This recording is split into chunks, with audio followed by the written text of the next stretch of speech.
तो हेलो दोस्तों, स्वागत है आपका चेस की और एक नई वीडियो में। मैं हूँ आकाश। और इस वीडियो में, जैसे कि हमने पिछली वीडियो में कहा था कि हम इस वीडियो में किंग कैसलिंग और पॉन एम्पोर्शन मूव के बारे में देखेंगे। तो गाइस शुरू करते हैं। सबसे पहले तो अपन किंग कैसलिंग के बारे में देख लेते हैं, क्योंकि ये बहुत ही बेसिक होता है और इसका नॉलेज आपके लिए बहुत ज़रूरी है अगर आपको अगले लेवल पर जाना है तो गाइस शुरू करते हैं। पहले तो हम किंग कैसलिंग के बारे में कुछ जानकारी ले लेते हैं। जो किंग कैसलिंग हमेशा किंग और रुक के बीच में ही होता है। साइड वाले कैसल को कहते हैं किंग साइड कैसल, और ये साइड वाले कैसल को कहते हैं क्वीन साइड कैसल। इनफैक्ट हम ये भी कह सकते हैं कि अभी ये क्वीन को अगर हटा हटा दे हम लोग, अगर ये क्वीन को हम हटा दे तो यहाँ पे 3 बॉक्सेस बचते हैं और यहाँ पे 2 बॉक्सेस बचते हैं। तो ये वाला कैसल ज़रा लंबा हो जाता है, इसके लिए हम इसे लॉन्ग कैसल भी कहते हैं। और ये कैसल शॉर्ट कैसल हो जाता है, इसलिए हम इसको शॉर्ट कैसल भी कहते हैं। तो गाइस, कैसलिंग का सबसे इंपॉर्टेंट रूल होता है कि चेक में हम कैसलिंग नहीं कर सकते। जी हाँ, अगर आपके किंग पर चेक है, सपोज यहाँ पे रुक का किंग को चेक है, तो अभी हम कैसलिंग नहीं कर सकते। कैसलिंग तभी हो सकता है जब किंग चेक में ना हो। दूसरी सबसे बड़ी बात, अगर कैसलिंग स्क्वायर्स में अगर रुक है तो भी कैसलिंग नहीं हो सकता। बेसिकली कैसलिंग कैसे होता है? कैसलिंग किंग 2 मूव्स यहाँ पे आता है और रुक 2 मूव्स लेफ्ट में जाता है। और क्वीन साइड कैसल में किंग सिर्फ 2 मूव्स ही बढ़ेगा, पर रुक 3 मूव्स राइट साइड में आ जाता है। तो बेसिकली कैसलिंग का एक रूल है कि अगर बीच में कैसलिंग स्क्वायर्स में, अभी कैसलिंग स्क्वायर्स मतलब अभी हम किंग साइड कैसल कर रहे हैं, तो ये 2 कैसलिंग स्क्वायर्स हो गए। जिस पर ये 2 आ रहे हैं वो कैसलिंग स्क्वायर्स हो गए। जिस पर किंग और हमारा रुक आ रहा है वो कैसलिंग स्क्वायर्स हो गए। तो उसके बीच में कहीं भी चेक नहीं होना चाहिए।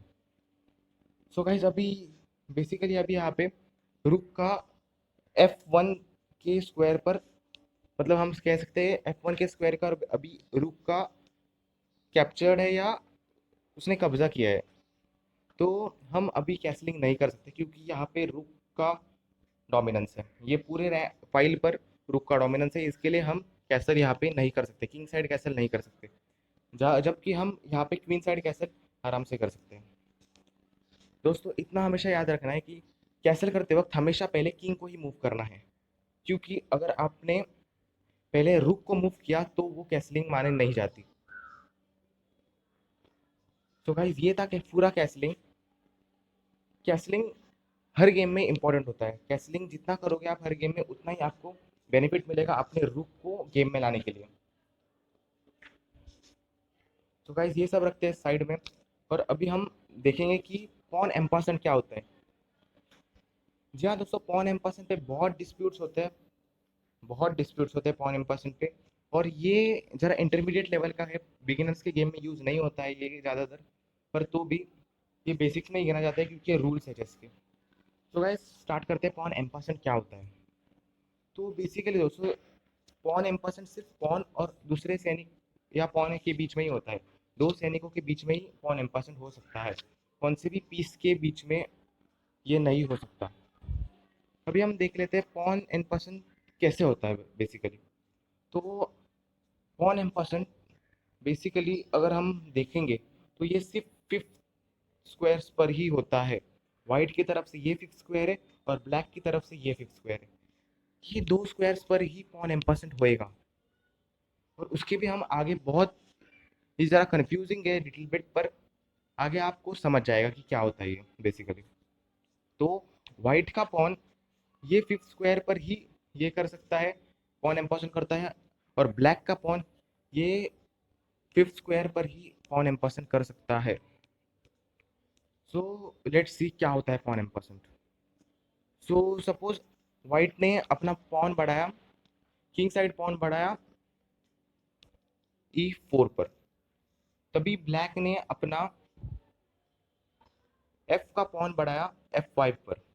तो सपोज हमने ये पॉन को कैप्चर ना करते हुए पॉन को आगे बढ़ाया E5 स्क्वायर पर। तो अगर अभी ब्लैक ने कौन सा तो दूसरा मूव किया, सपोज नाइट टू C6, तो अभी हम यहाँ पे कैसलिंग कर सकते हैं, क्योंकि अभी ये फिफ्थ स्क्वायर पर आ चुके हैं और पॉन बाजू में है। पॉन एम्परसेंड में अपोनेंट के पॉन को बाजू में होना जरूरी होता है और वो फिफ्थ रैंक पर ही होता है। अभी हम यहाँ पे पॉन एम्परसेंड कर सकते हैं। पॉन एम्परसेंड में पॉन हमेशा, जैसे कि हमको पता है पॉन का अटैक हमेशा क्रॉस में होता है, तो ये पॉन इसको कैप्चर करेगा, पर ये पॉन सीधा नहीं जाएगा, ये पॉन क्रॉस में जाएगा और ये पॉन कैप्चर हो जाएगा। दोस्तों ये जरा लिटिल बिट कंफ्यूजिंग है, पर आपको धीरे धीरे समझ में आएगा। इसका सबसे बड़ा रूल हम इसका सबसे बड़ा रूल देखने जाएंगे। अभी सपोज अभी ये पॉन को आगे बढ़ाया D4 स्क्वायर पे, तो इन रिटर्न आया ब्लैक का E6 स्क्वायर पर पॉन। तो उसके बाद हमने पॉन को प्रमोट किया D5 स्क्वायर पर, उसके बाद पॉन आया वापस E5 स्क्वायर पर अभी हम यहाँ पे पॉन एम्परसेंड कर सकते हैं क्या दोस्तों? नहीं कर सकते। क्यों? क्योंकि अपने बेसिकली अगर ध्यान दिया होगा तो ये पॉन डायरेक्टली 2 स्क्वायर्स आगे नहीं बढ़ा था। ये पॉन पहले 1 स्क्वायर आगे बढ़ के फिर बाद में 1 स्क्वायर आगे बढ़ा था। पॉन एम्परसेंड होने के लिए पॉन डायरेक्टली 2 स्क्वायर्स आगे बढ़ना चाहिए स्टार्टिंग में। अगर 2 स्क्वायर्स पॉन आगे बढ़ा है तो ही एम्परसेंड करके ये पॉन इधर जाएगा और ये पॉन बाहर जाएगा।